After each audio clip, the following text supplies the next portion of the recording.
Speaker is recognized for 1 minute. Thank you, Madam Chair.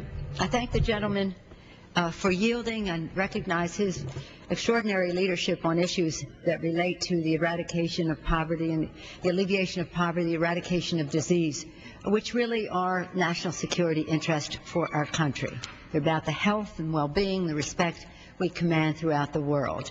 I want to commend Chairman Berman. I think this is probably the first piece of legislation to come out of the committee under your leadership as chairman, and Congresswoman Eliana Ross-Layton, the ranking member of the committee, for their leadership in bringing a bipartisan, strong initiative to the floor.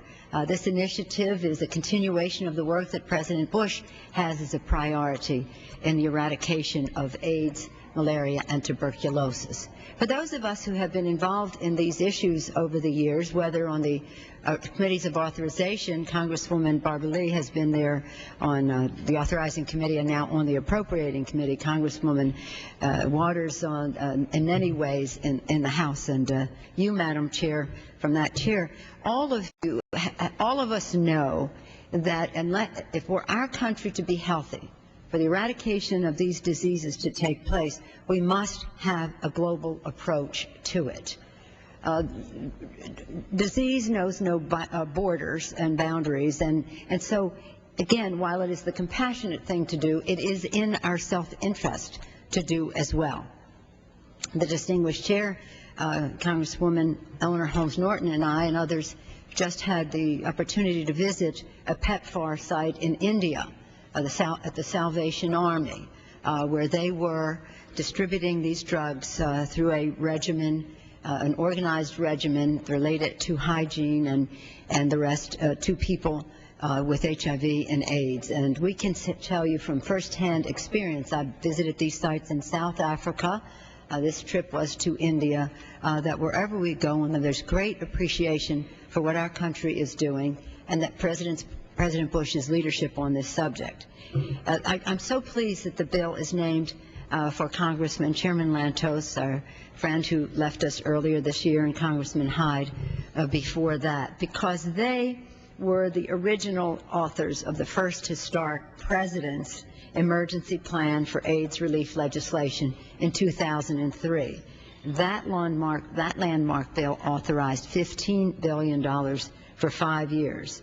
Working together with the Bush administration and the Appropriations Committee, we succeeded in providing life-saving and antiretroviral treatment to almost 1.5 million people, supporting care for nearly 6.7 million people, including more than 2.7 million orphans and vulnerable children, and supporting prevention of more than 150,000 infected infants. We're talking about AIDS, malaria, and tuberculosis. Now we must take the next step in fighting AIDS in the poorest countries of the world. The legislation before us will move us from the emergency phase to the sustainability phase in fighting AIDS, tuberculosis, and malaria. My colleagues have presented the provisions of the bill to you, so I'll just submit mine for the record, Madam Chair, and just say in closing that the leadership against HIV/AIDS is our compact with developing nations across the globe. It says that America stands with them in this fight, that our commitment will not waver, and shows them America's true face of compassion. Since the AIDS epidemic began, 20 million men, women, and children have died from the disease. 20 million. 40 million around the globe are HIV positive. That's what we know. We don't even know of those who have not come forth to be tested. Each and every day, another 6,000 people become infected with HIV.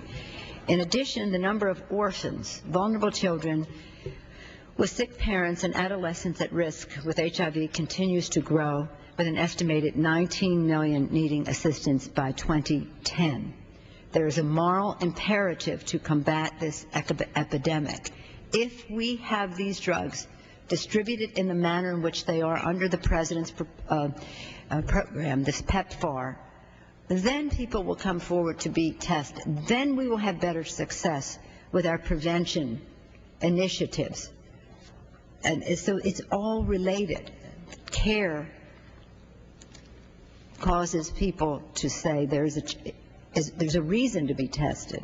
and knowing the consequences of the disease contributes to the prevention effort. Few crises have called out for more sustained, constructive American leadership. This legislation before us makes that commitment. I urge our colleagues to support. Again, I salute you, Mr. Payne, for your leadership in so many ways that relate to, again, the eradication of disease and the alleviation of poverty, and the strength of America related to that, and how we are viewed in the world, and how that all contributes to a healthier America. All of these, if we don't, we will have a fury of despair that springs from the lack of hope in the world that contributes to violence and, again, takes us back to the security of our country.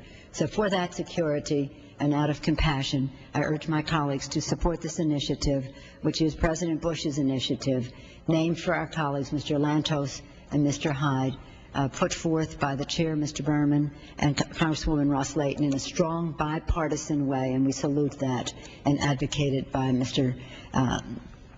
Payne of New Jersey. I urge my colleagues to support it and yield back the balance of my time.